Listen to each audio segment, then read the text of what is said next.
Power 12 volt मिलता है, जो कि आप अपने हिसाब से, अपनी सहूलियत के हिसाब से खोल सकते हैं। पैर वगैरह आराम से आगे जा पा रहा है, एसी वेंट दिया गया है, 2 यूएसबी टाइप चार्जिंग पोर्ट, एक सी टाइप चार्जिंग पोर्ट मिल जाता है। और टर्निंग रेडियस पर गाड़ी जब मैं टर्न कर रहा हूं तो वहां पर भी अच्छी लग रही है। 25 लाख रुपए तक का बजट है और आप एक यूनिक इलेक्ट्रिक गाड़ी खरीदने की सोच रहे हैं तो BF7 यानी कि विनफास्ट की BF7 जो कि 5 वेरिएंट में आती है और इसकी कीमत 22 लाख रुपए से शुरू हो जाती है और लगभग 26.5 लाख रुपए तक टॉप मॉडल की कीमत जाती है।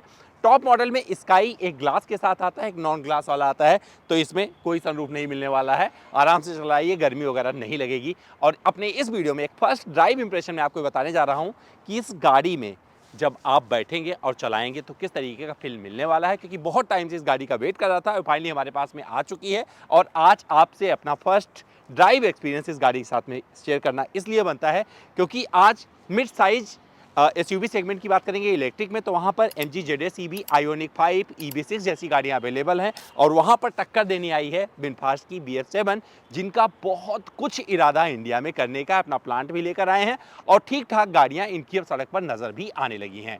अगर आप क्यूरियस हैं इस गाड़ी के बारे में बहुत कुछ जानने के लिए तो मुझे लगता है ये वीडियो आपको हेल्प करने वाला है। तो चलिए शुरू करते हैं और आपको लेके चलते हैं एक अच्छी सी ड्राइव पर, क्योंकि ऑलरेडी आपने इस गाड़ी का सब कुछ देख रखा है, वॉक अराउंड वगैरह मैंने कर रखा है, तो उस पर नहीं जाएंगे, सिर्फ ड्राइव करके बताएंगे कि ये गाड़ी चलाने में कैसी है। तो चलिए शुरू करते हैं और आपको सब कुछ बताते हैं विनफास्ट के BF7 के बारे में।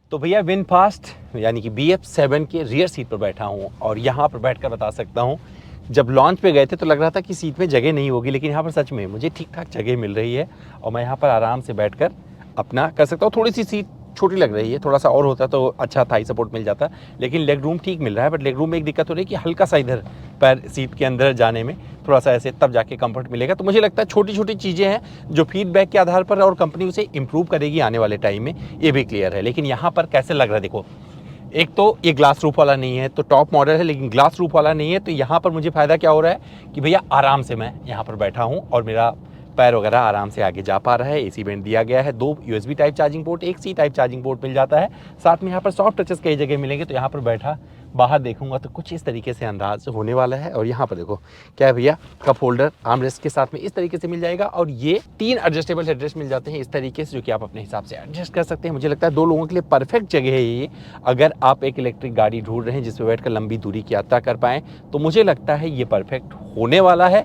और सस्पेंशन की अगर बात करेंगे तो हालांकि बहुत ज़्यादा मैंने अभी नहीं एक्सपीरियंस किया है, बट जितना एक्सपीरियंस किया है उसके हिसाब से मैं बोल सकता हूँ कि सस्पेंशन सेटअप ठीक है। ये आने वाले वक्त में मैं कभी लंबे टाइम के लिए चलाऊंगा तो इसमें थोड़ा सा और प्रकाश डालूंगा, पर जगह के मामले में अगर उठाकर देखेंगे तो आप ज़्यादा कंप्लेन यहाँ पर नहीं कर पाएंगे। और इस गाड़ी में अच्छी चीज़ जो सबसे ज़्यादा मुझे लगी है, आजकल जैसे कोई गाड़ी आती है तो वहाँ पर ग्लास रूफ मिल जाता है, टॉप मॉडल में इसमें भी ग्लास रूफ मिलेगा आपको, लेकिन इस जगह मैं आपसे सजेस्ट करूँगा अगर आप BF7 लेते हैं बिना ग्लास रूफ वाले मॉडल को चूज करिएगा तो क्या होगा कि आपको ना गर्मी बाहर की नहीं मिलेगी। अगर ज़्यादा गर्मी होगी तो केबिन में वो गर्माहट नहीं पता चलने वाली। चीज़ें मुझे अच्छी लग रही, क्वालिटी का वाइज अच्छी लग रही, फिट फिनिश काफ़ी अच्छा लग रहा है। और अगर लंबी दूरी की यात्रा करनी होगी तो मुझे नहीं लगता कि बुरा लगेगा यहाँ पर बैठने में। चलिए अब आगे लेके चलते हैं, बताते हैं कि चलाने में कैसी है। तो भैया जो गाड़ी चला रहा हूँ उसमें 70.8 kWh का बैटरी पैक लगा है, 530 किलोमीटर के आसपास की रेंज ये लोग क्लेम करते हैं। इसमें आपको 3 ड्राइव मोड मिल जाता है, 0 to 100 आप देख सकते हैं, मैंने स्पोर्ट मोड में किया है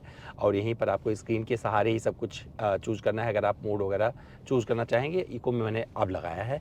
स्पोर्ट मोड पे मतलब ठीक ठाक टाइम में ये कर लेती है 100, तो वो चीज़ अच्छी है। ड्राइविंग के लिहाज से अगर बात करेंगे इस गाड़ी में तो एक तो कंफर्ट अच्छा मिल जाता है। यहाँ पर कुछ फीचर्स जो कि वॉक अराउंड में ऑलरेडी उस दिन दिखाए थे, यहाँ पर हेड अप डिस्प्ले वगैरह बड़ा अच्छा है, अच्छे से काम कर रहा है, मतलब आपकी नज़रों में रहता है, तो ये चीज़ अच्छी है। स्क्रीन ड्राइवर साइड में कुछ इस तरीके से बनी रहती है और बहुत सारे कंट्रोल आपको यहीं से मिलेंगे, तो ये भी अच्छा है। इसमें 360 डिग्री कैमरा आया है जो कि बहुत अच्छे से काम करता है, लेकिन इसका ड्राइविंग का जो पैटर्न है, यहाँ पर आपको कोई गियर बॉक्स वगैरह नहीं मिलता है, इसी जगह पर शिफ्ट करना पड़ता है R&D, तो कोई स्टार्ट स्टॉप बटन भी नहीं है जैसे बहुत सारी इलेक्ट्रिक गाड़ियाँ होती है उस तरीके से इसे भी रखा गया है। तो ये सारी चीज़ें मिलाकर अगर देखेंगे तो इस पे बटन के सहारे आपको इसे ऑपरेट करना है। अगर ड्राइविंग की बात करेंगे, इको मोड में भी चला रहे होंगे तो ठीक ठाक ये दिखाता रहता है। अभी भी 75% बैटरी बची हुई है और ये बता रही है कि 383 किलोमीटर तक की दूरी मैं कर सकता हूँ। तो ये सब कुछ इसके मतलब इससे आप अंदाज़ा लगा सकते हैं कि कितना रेंज होगा। अगर 25% बैटरी और जोड़ लीजिए तो आइडिया होगा। बहुत जल्द इसका रेंज टेस्ट लेके आएंगे, लेकिन वो थोड़ा सा टाइम अभी लगेगा। आप यहीं से इलेक्ट्रिकली एडजस्ट कर सकते हैं इस सीट को, तो आपको इलेक्ट्रिक एडजस्टमेंट की व्यवस्था यहाँ पर मिल जाती है। कंफर्ट की बात करेंगे तो रियर सीट पर मैंने कंफर्ट का जिक्र किया था, लेकिन उस सीट को फोल्ड कर सकते हैं अगर इस गाड़ी में सिर्फ 2 लोग ट्रैवल कर रहे हैं। और यहाँ पर आपको पावर 12 वोल्ट मिलता है, जो कि आप अपने हिसाब से, अपने सहूलियत के हिसाब से खोल सकते हैं। और सामान रखने की ठीक ठाक जगह यहाँ पर ऑफर किया है कंपनी ने। ऑलरेडी मैंने अपना जिक्र किया था जब हमने इसका वॉक अराउंड किया था। क्वालिटी की अगर बात करेंगे तो टच एंड फिनिश आपको बहुत अच्छा लगेगा। और मुझे लगता है कि अभी क्वालिटी में बड़े पैमाने पर अगर मैं कुछ कमेंट करूं या कुछ अपनी प्रतिक्रिया दूं तो थोड़ा जल्दबाजी होगा, क्योंकि अभी हमें वेट करना चाहिए। बहुत कुछ इस गाड़ी के बारे में भी कहना बाकी है, क्योंकि ये मेरा सिर्फ फर्स्ट ड्राइव इंप्रेशन है, जहां पर आपको ये बताने आया हूं कि अगर इस गाड़ी को आप खरीदते हैं तो परफॉर्मेंस कैसा रहता है। 19 इंच का टायर प्रोफाइल इस वाले वेरिएंट पे आपको मिलेगा। सिटी ट्रैफिक में चलाएंगे तो वहाँ पर भी आपको चीज़ें अच्छे से मिल जाती हैं। चारों पहियों पर आपको डिस्क मिलते हैं, तो ब्रेकिंग बाइट्स हमेशा ये सुनिश्चित करती है कि आप एक कम जगह लेते हुए आराम से रुक जाएं। तो वो सारी चीज़ें मिलाकर अच्छी है। और इसका फिनिशिंग मुझे बहुत अच्छा लगा। इस तरीके का सीट का कॉम्बिनेशन दिया गया है वो बहुत मज़ेदार लगा है। और व्यवहारिकता के लिहाज से देखेंगे तो यूटिलिटी स्पेस, दरवाजे पर आप पानी की बोतल लगा लीजिए, यहाँ पर आपको सामान रखने की जगह मिल जाती है। वॉल्यूम कंट्रोल यहाँ पर दिया गया है, जो कि बटन आप कर सकते हैं, हज़ार का स्विच यहाँ पर। तो छोटी छोटी जो चीज़ों का यहाँ पर समावेश किया है वो बहुत अच्छे से है। ग्लव बॉक्स में कंपार्टमेंट वगैरह यहाँ पर आपको इस तरीके से मिल जाएगा। और सनवाइजर पर भी आपको लाइट वाइट की व्यवस्था दे दी है। तो फीचर्स इसमें भर भर के मिलने वाले हैं। और वियतनाम की ये जो गाड़ी है फिलहाल जिस तरीके से यहाँ पर इंडिया में शुरू हुई है, मुझे लगता है कि थोड़ा वक्त लगेगा, लेकिन इलेक्ट्रिक में बहुत सारी चीज़ें एक्सप्लोर हो रही हैं और वहाँ पर इनके लिए भी बहुत कुछ बचा है जहाँ पर ये खेल सकते हैं।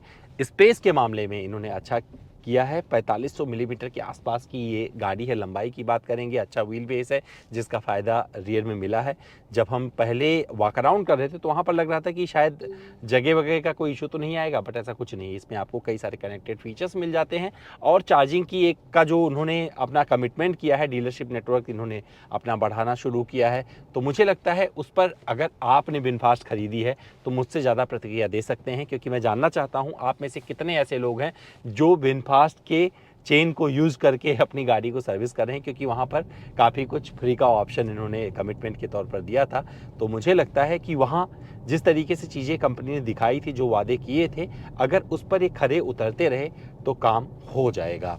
अगर अपने कंफर्ट स्पीड की बात करेंगे कि किस में आप ज़्यादा कंफर्टेबल रहते हैं, तो वो मुझे लगता है 80 से 100 के बीच में आप चला सकते हैं। एक चीज़ और एक्सपीरियंस किया, अगर आप किसी जगह से गुजर रहे होंगे बड़े स्पीड ब्रेकर से, तो इसका सस्पेंशन सेटअप आपको ज़्यादा बुरा नहीं लगेगा, वहाँ मैनेजेबल लगता है, क्योंकि चीज़ें अच्छे से जाती हैं और ये सोक भी करता है। तो रियर ऑक्यूपेंट जो बैठा है, रियर में बैठा रहेगा बंदा, वो भी कंफर्टेबल रहेगा और आप भी कंफर्टेबल बने रहोगे। तो मुझे लगता है इस जगह पे तो काम कर लिया इन्होंने। ग्राउंड क्लियरेंस वगैरह बहुत अच्छा है, बट अभी बहुत कुछ करना बाकी है, क्योंकि इसकी तो अभी शुरुआत हुई है। और मुझे लगता है फीडबैक के आधार पर कंपनी जिस तरीके से एक एग्रेसिव मार्केटिंग स्ट्रेटजी के साथ में आई है, अपने डीलरशिप नेटवर्क का विस्तार कर रही है, मान कर चलिए बहुत सारी चीज़ें बदलने वाली हैं। और यहाँ पर और कुछ ऐसे प्रोडक्ट आते हैं जो 15 लाख के नीचे हों, तो वहाँ पर उन लोगों के भी सपने पूरे होंगे जो अपनी पहली गाड़ी इलेक्ट्रिक के तौर पर खरीदने की सोच रहे हैं, बट उनको लगता है कि ये ज़्यादा महंगी है। तो अगर इस गाड़ी को आप खरीदना चाहेंगे तो 2 बैटरी पैक का ऑप्शन मिल जाता है। अब वो आपको डिसाइड करना है कि आपको कौन से बैटरी पैक पे जाना है, कितनी रेंज आपको चाहिए, और उस हिसाब से आप इसे सेलेक्ट कर सकते हैं। बट आपको बता दूं, 11 किलोवाट के एसी चार्जर से गाड़ी को अगर चार्ज करेंगे तो ज़्यादा आपको सहूलियत मिलेगी और आपकी गाड़ी की जो उम्र है और ज़्यादा बढ़ जाएगी। फास्ट चार्जर से लोग जितना चार्ज करते हैं, वो अगर आप लगातार गाड़ी को फास्ट चार्जर से चार्ज करते रहेंगे तो बैटरी हेल्थ पर इम्पैक्ट पड़ना तय है। और ये ठीक उसी प्रकार से जिस तरीके से आप अपने मोबाइल को ऑपरेट करते हैं। म्यूजिक सिस्टम वगैरह यहाँ पर अभी मैंने बहुत एक्सपीरियंस नहीं किया है, तो उसके बारे में भी चर्चा नहीं करेंगे। एडास लेवल 2 इसमें आता है और वो अपना काम करने के लिए मतलब तत्पर दिखता है, वो चीज़ें मुझे अच्छी लग रही है। स्टीयरिंग का फीडबैक अच्छा है और टर्निंग रेडियस पर गाड़ी जब मैं टर्न कर रहा हूँ तो वहाँ पर भी अच्छी लग रही है।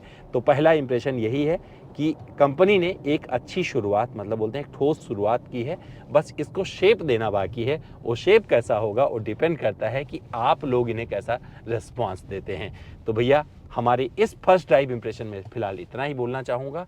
कि विनफास्ट की एक तगड़ी शुरुआत हुई है और इस तगड़ी शुरुआत में कंपनी के 2 प्रोडक्ट फ़िलहाल अपना काम शुरू कर चुके हैं और बहुत सारे लोग इन्हें पसंद भी कर रहे हैं। अब इस गाड़ी में आपको सबसे ज़्यादा अच्छा क्या लगता है? क्या आपने इसके पहले विनफास्ट का नाम सुना था? तो मैं चाहता हूं कि आप भी प्रतिक्रिया देके बताइए। इंतज़ार कर रहे हैं कमेंट बॉक्स में।